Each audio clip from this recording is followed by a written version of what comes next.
Olá! No NT Repórter de hoje vamos falar sobre um assunto que incomoda muita gente e pode até matar.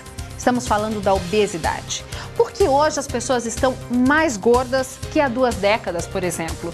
O que mudou nos hábitos de vida e alimentação? E que prejuízos vieram junto? Por que o excesso de gordura no corpo pode ser tão perigoso? Tudo isso você acompanha agora no NT Repórter.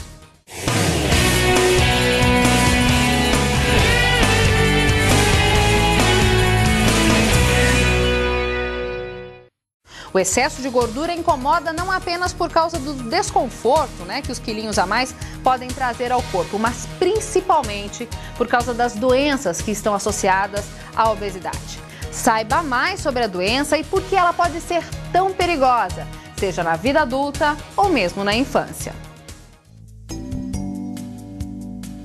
O Brasil está se tornando um país cada vez mais obeso. Dados do IBGE mostram que metade da população brasileira está acima do peso ideal. A região sul lidera o ranking, com 56,8% dos homens e 51,6% das mulheres acima do peso. Afinal, seriam os chamados lanches rápidos os únicos vilões da história? Ou o acúmulo de gordura no corpo tem sido o resultado de uma série de outros fatores? A gente sabe que o fator ambiental é um fator muito marcante para o ganho de peso.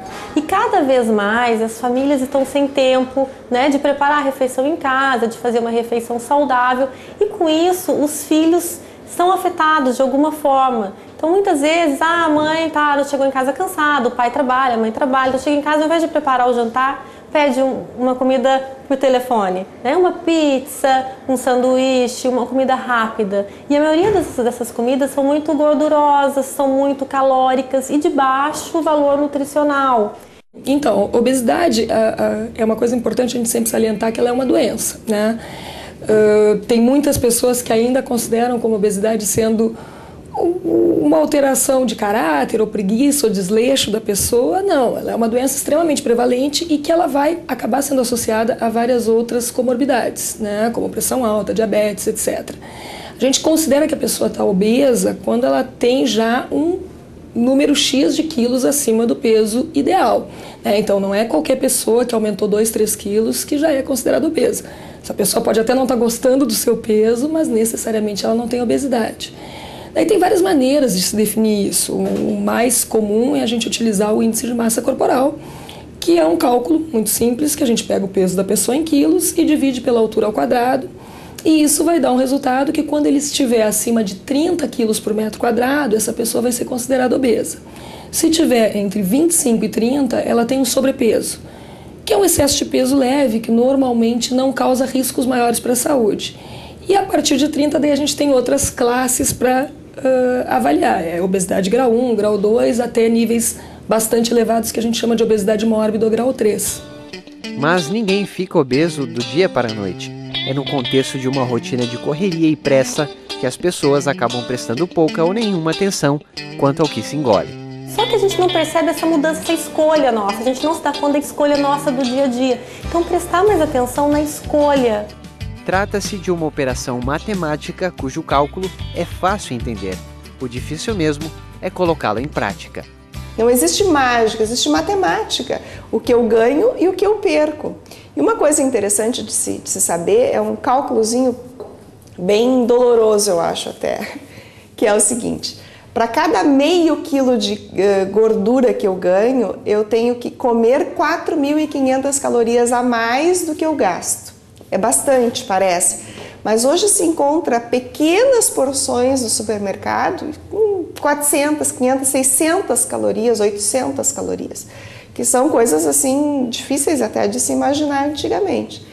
Só que o cálculo inverso é o mais doloroso, na minha opinião. Para eu perder meio quilo de gordura, eu tenho que gastar 4.500 calorias a mais. Se eu for correr na esteira, correr, suar, e for um belo num atleta, eu vou gastar 600, 700 calorias em 1 hora de corrida. Talvez seria uma porçãozinha de outra. Ser uma porçãozinha, eu como aquela porção ali, eu vou correr 1 hora na esteira e vai dar elas por elas. Exatamente. Então essa é a coisa interessante de se entender. Então eu preciso fazer as minhas escolhas alimentares de maneira correta e eu preciso fazer o exercício de maneira correta. Senão não tem como manter o peso adequado. O último censo do IBGE mostrou que a população brasileira está ficando cada vez mais gorda. A obesidade é mais frequente em mulheres.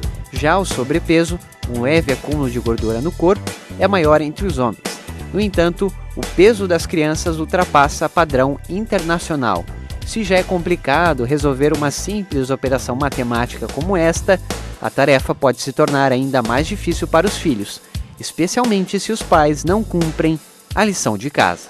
Isso é um trabalho que é muito complicado, muito delicado, porque envolve uma família toda, né? A gente tem que sempre trabalhar com a ideia de que a criança está inserida dentro de um contexto, que é família, escola, que muitas vezes não é nem os pais que estão ali no momento das refeições, é os avós, e avô e avó morrem de pena de criança, tem uma dificuldade enorme em causar qualquer restrição, ou que muitas vezes fazem os lanches na escola, né?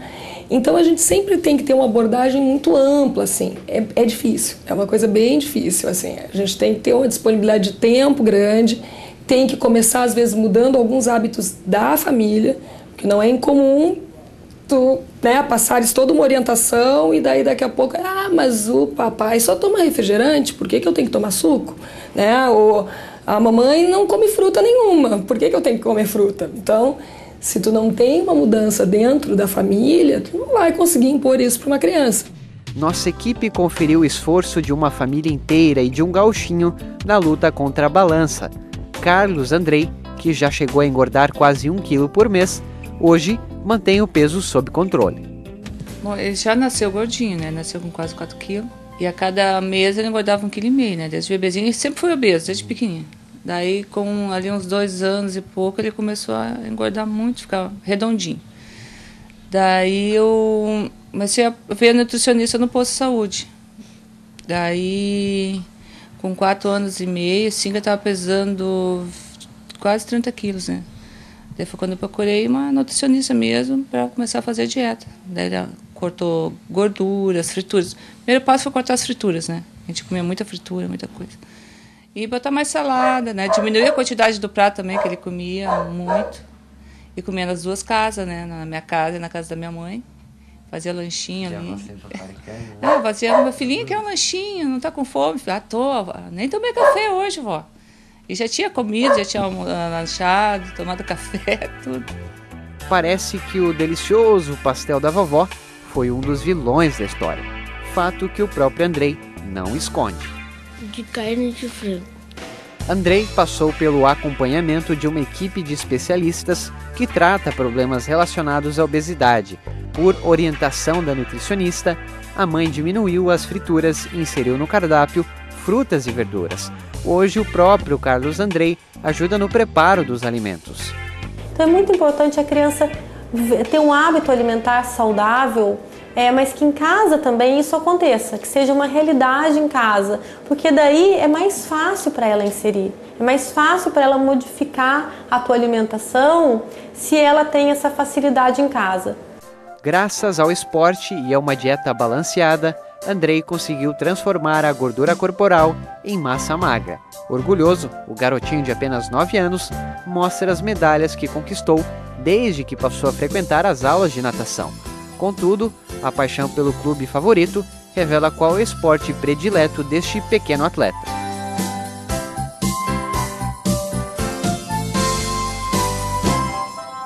No próximo bloco, você vai conhecer algumas alternativas para o tratamento da obesidade. E vai conhecer também uma pessoa que perdeu 100 quilos após uma cirurgia de redução de estômago.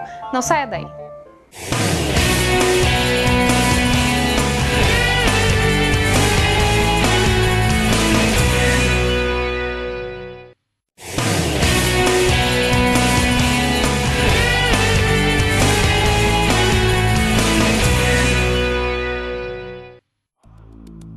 O nome desta lanchonete já nos dá uma ideia do tamanho das porções.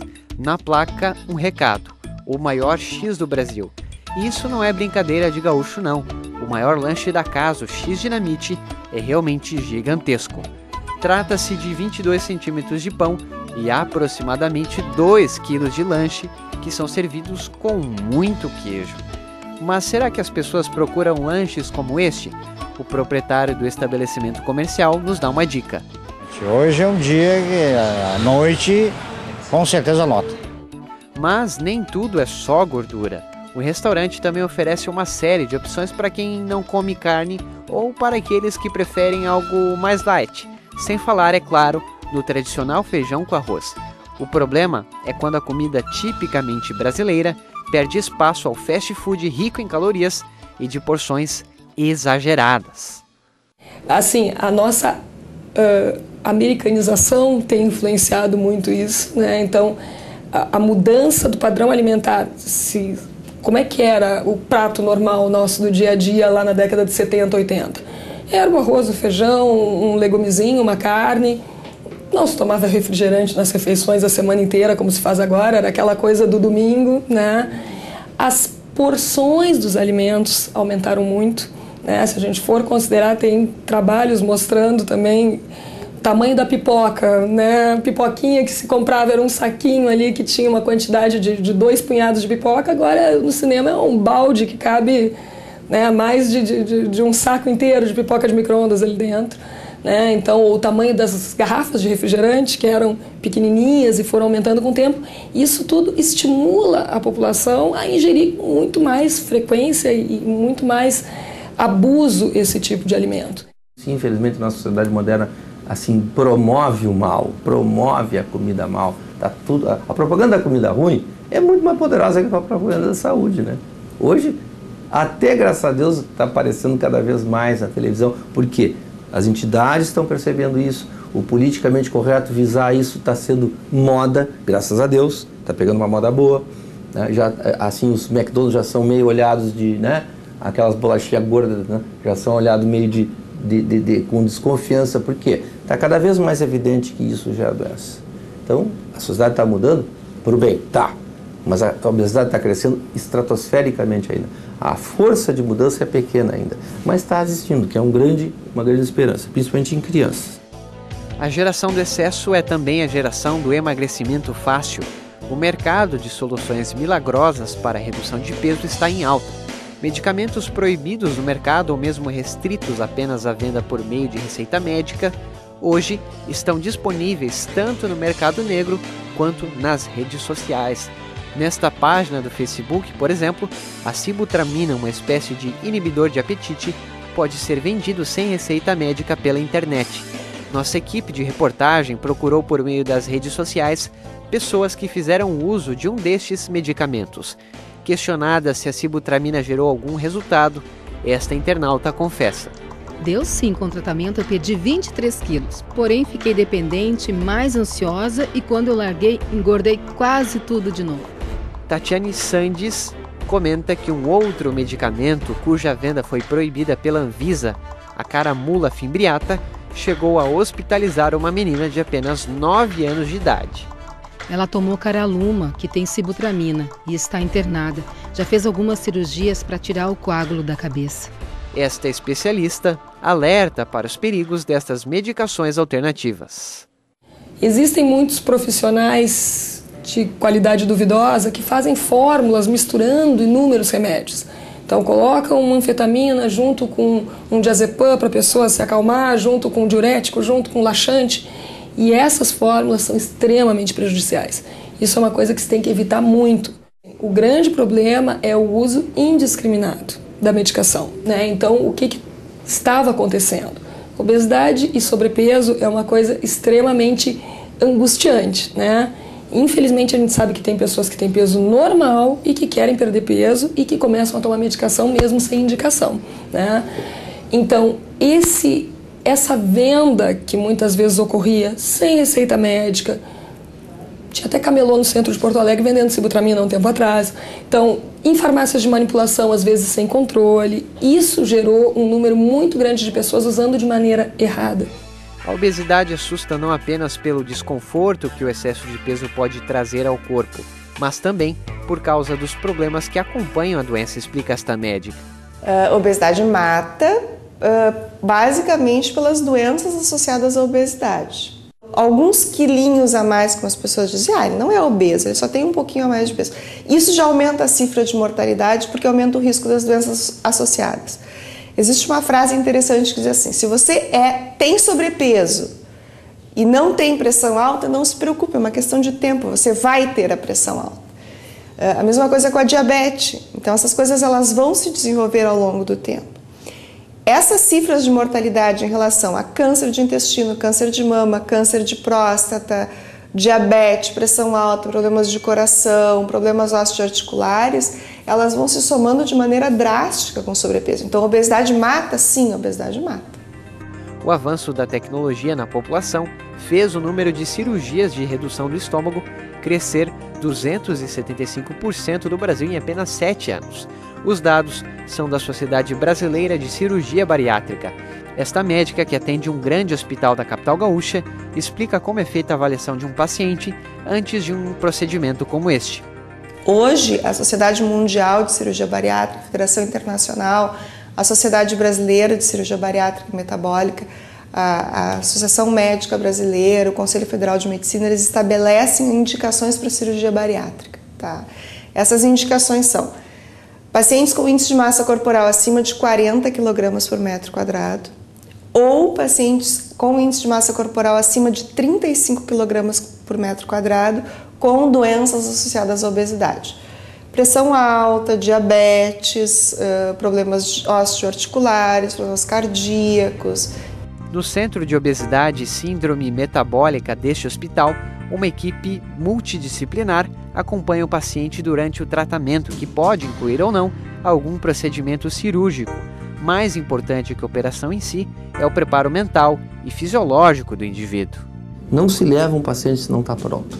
Não se leva um paciente para uma mesa cirúrgica se ele não está no seu risco menor. Então, isso é risco cirúrgico aceitável. A endocrinologista Jaqueline Risoli explica a importância de uma equipe multidisciplinar, tanto no tratamento da obesidade, quanto no pré- e pós-operatório. Se todas as doenças crônicas fossem abordadas de forma multidisciplinar, a gente teria melhor resultado. Funcionaria melhor para o hipertenso, para o diabético, para a pessoa que tem problema articular. Por quê? Porque primeira coisa, nosso tempo de consulta ele é escasso. Tu não consegue ficar 3 horas com o paciente, né? Então, tu nunca vai conseguir abordar todos os detalhes do tratamento numa visita ou mesmo na visita seguinte, porque tu tem que fazer as receitas e prescrever e tudo mais. E, infelizmente, hoje em dia, nenhum de nós tem conhecimento amplo de todas as áreas. A medicina, ela avançou muito e as áreas associadas são muito importantes nesse tratamento. A espera por uma cirurgia como esta pode levar anos. Pelo menos este foi o caso do advogado André Schleich, que esperou cerca de 60 meses para poder realizar a cirurgia. Com o histórico de obesidade que o acompanhava desde a infância, André chegou a pesar 188 quilos. O problema de obesidade ele começou desde muito jovem, né? Comecei sendo uma criança obesa desde muito pequeno. Os problemas começaram se centrando principalmente ali por volta dos 2 anos de idade. Isso foi numa crescente, né? Por volta de 10 anos de idade eu era uma criança obesa já, pesava cerca de 80 quilos já nessa idade. Depois, mais tarde, ali por volta dos 14, 15 anos, já pesava 118. Aos 16 pesava 135. Isso foi crescendo. Quando ingressei na faculdade, pesava cerca de 160 quilos. Isso até 2006, 2005, quando eu me formei, né? Que foi quando eu cheguei no auge do meu peso, que eu estava com 188 quilos, que era o peso o exato peso que eu estava no dia que eu me formei. Após procurar a equipe deste centro clínico, que é referência no tratamento da obesidade no sul do país, André achou que seus problemas estariam resolvidos, quando, na verdade, aquele era apenas o início de uma longa batalha. Foi constatado o problema da hipertensão, foi constatado o problema da diabetes. Esses problemas já sabia que possuía, mas eles vinham se agravando a cada dia. tinha níveis de pressão que chegavam muitas vezes a 24, 25, a diabetes totalmente descompensada, mas o problema mais grave que foi constatado em meio ao meu tratamento foi o problema também da apneia do sono. Em função da apneia do sono, o advogado não pôde fazer a cirurgia de redução do estômago, o que o fez passar por um tratamento pré-operatório que durou cerca de 1 ano e 8 meses. Realizando o exame,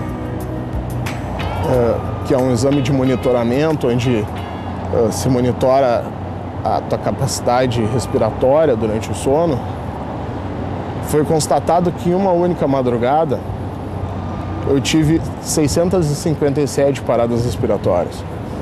Então imagina você que a minha única esperança de sobrevivência, que era a cirurgia, naquele momento eu não tinha condições sequer de ir para a mesa de cirurgias, né? Ele foi muito claro comigo na época e disse que se eu continuasse naquele ritmo e com aquele problema, eu poderia inclusive não passar dos 40 anos de idade. Após um longo período de preparo, o advogado decidiu perder peso por conta própria, chegando a emagrecer 40 quilos antes da cirurgia. A maioria dos pacientes entra numa crise muito grande de ansiedade nessa fase pré-operatória, principalmente no último mês, nos últimos 2 meses que antecedem a cirurgia. Mas se existe um conselho que eu posso dar, que eu acredito piamente seja eficaz no tratamento, é que a pessoa prepare o corpo da melhor maneira possível para a nova vida que está por vir. Porque essa preparação ela é fundamental. Você aprender a se alimentar de forma adequada, já de forma antecipada, não enfrentar aquele baque da mudança da alimentação, da mudança dos hábitos de vida e não se sentir fragilizado psicologicamente diante daquelas mudanças também. André foi operado por meio do método Foley-Capella, que visa diminuir a quantidade de alimento que a pessoa consegue ingerir. Existem, contudo, outras técnicas, como a banda gástrica ajustável e a duodenal switch. Hoje, o advogado tem um novo estilo de vida e não sente falta do velho corpo. Pelo contrário, sua meta agora é manter o peso.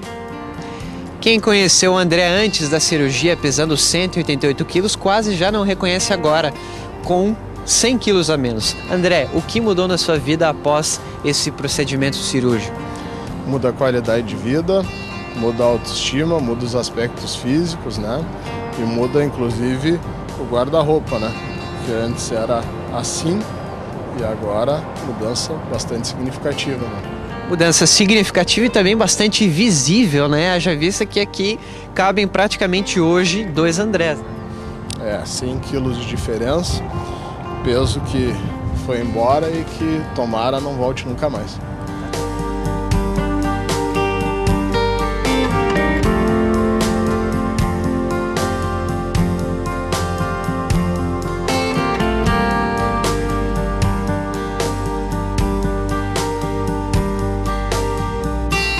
Que exemplo de superação, hein? Agora você já sabe um pouquinho mais sobre a obesidade e o desafio daqui pra frente é manter o equilíbrio e curtir os benefícios de uma vida saudável. A gente se vê no próximo NT Repórter, mas enquanto isso a gente pode se encontrar no nosso blog. Anota aí, acessa, nos siga no Twitter e a gente se encontra no próximo programa. Tchau!